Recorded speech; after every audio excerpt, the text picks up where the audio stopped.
There are people who look kind on the outside, helpful on the outside, agreeable on the outside, and yet inside they feel tired in a way they cannot always explain. Not because they do not care, not because they are doing something wrong, but because somewhere along the way, kindness turned into self abandonment. Today, I want to talk about people pleasing, why so many people do it, why it often looks good from the outside, and why it can slowly leave you feeling unseen, resentful, and emotionally exhausted. Because people pleasing is not always just being nice. Sometimes it is fear in a polite voice, fear of disappointing others, fear of being misunderstood, fear of conflict, fear of rejection, fear that if you stop being easy to deal with, you will become harder to love. And that fear shapes people in quiet ways. It teaches them to say yes when their heart means no. It teaches them to stay quiet when something hurts. It teaches them to laugh off what bothers them, explain too much, apologize too quickly, and make themselves smaller just to keep the atmosphere calm. From the outside, this can look like maturity, like patience, like generosity, like being a good person. But inside, something else is happening. A person can be deeply loved for how easy they are to manage and still feel profoundly lonely. A person can be appreciated by everyone and still feel like no one really knows them. A person can keep the peace in every room and still lose peace within themselves. That is the hidden cost of people pleasing. Because the more you shape yourself around everyone else's comfort, the harder it becomes to hear your own needs clearly. And after a while, you stop asking simple but important questions. What do I actually want here? What am I honestly feeling? What is too much for me? What am I agreeing to only because I am afraid of how they will react if I tell the truth? Those questions begin to disappear. And when they disappear, you may still look functional, but you no longer feel fully present inside your own life.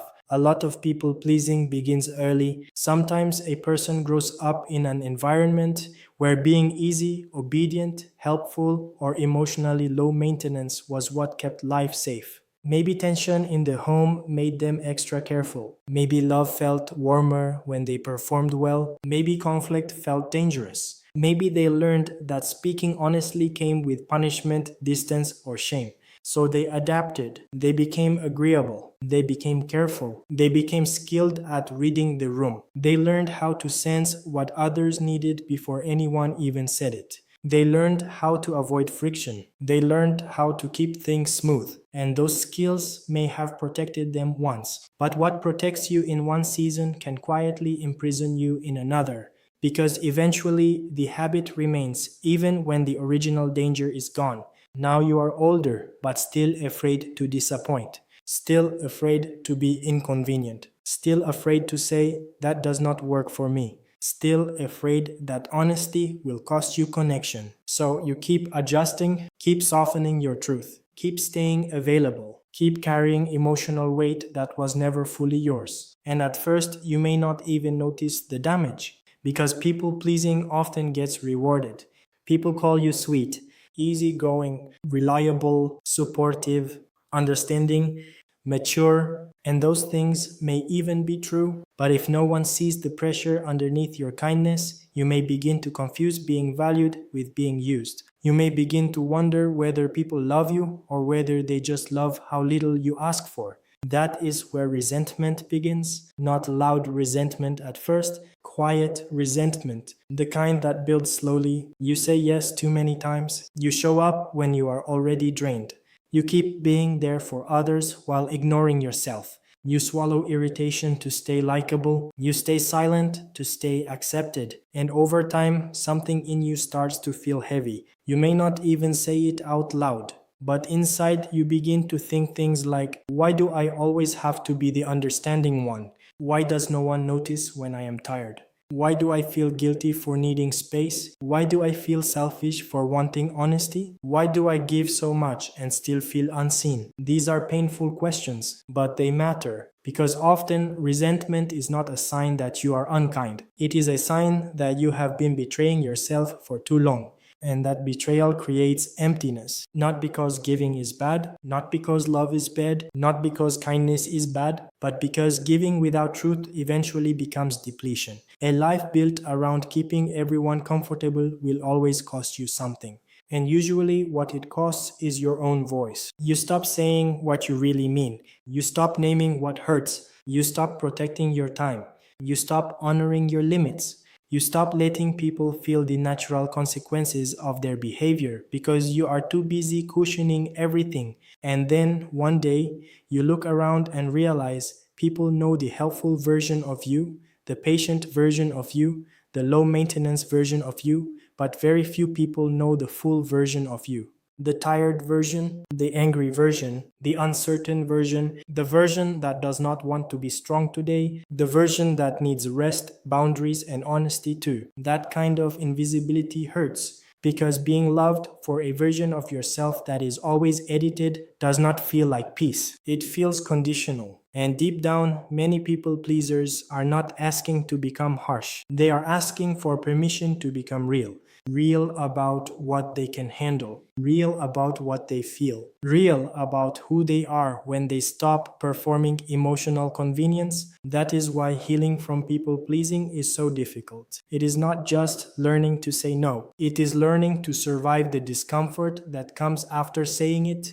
Because when you are used to keeping everyone happy, honesty can feel dangerous. A boundary can feel rude. Silence can feel guilty. Disappointing someone can feel like failure, even when it is healthy. That is the hard part.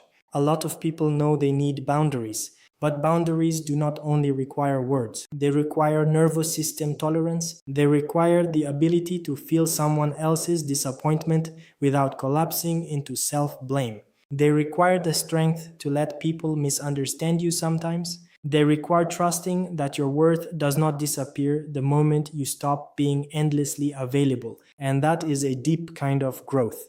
Because now the work is no longer how do I keep everyone comfortable? Now the work becomes how do I stay honest without abandoning myself? That question changes everything. It changes how you speak. It changes what you agree to. It changes how quickly you apologize. It changes what kind of relationships you tolerate. It changes how you define kindness, because kindness is not the same as self-erasure. A kind person can still say no. A kind person can still change their mind. A kind person can still ask for space. A kind person can still tell the truth even when the truth creates tension. In fact, one of the deepest forms of kindness is honesty. Dishonest peace is fragile. It only lasts as long as you keep sacrificing yourself to maintain it. But honest peace is different. It may disappoint some people at first. It may change dynamics. It may reveal who was comfortable with your silence more than your truth. But it creates something far healthier. It creates relationships where your real self can exist. And that matters more than many people realize. Because what is the point of being liked everywhere if you feel absent in your own life? What is the point of being appreciated if your needs are constantly pushed to the side? What is the point of connection if it depends on you never being difficult, tired, honest, or human? Real connection should have room for your truth, not your cruelty, not your selfishness, but your truth, your no, your limits, your feelings, your preferences, your pace, your humanity. So, if you have been feeling empty lately, maybe ask yourself gently, where am I being kind in a way that is actually hurting me? Where am I saying yes from fear instead of love? Where am I asking for acceptance by becoming smaller? Who only feels comfortable with me when I am easy? And what would honesty look like here, even in a small way? You do not have to become hard. You do not have to stop caring. You do not have to turn cold to stop people pleasing. You just have to stop confusing your goodness with your willingness to disappear. Because you were never meant to earn love by abandoning yourself. You were never meant to prove your worth by staying endlessly convenient. You were never meant to keep peace everywhere except inside your own heart. Maybe healing begins the day you realize this. You can be loving without overgiving. You can be kind without over-explaining. You can be honest without being cruel. You can disappoint someone and still be a good person. You can choose yourself without becoming selfish. And maybe that is the freedom people pleasers are really searching for. Not the freedom to stop caring, but the freedom to care without losing themselves,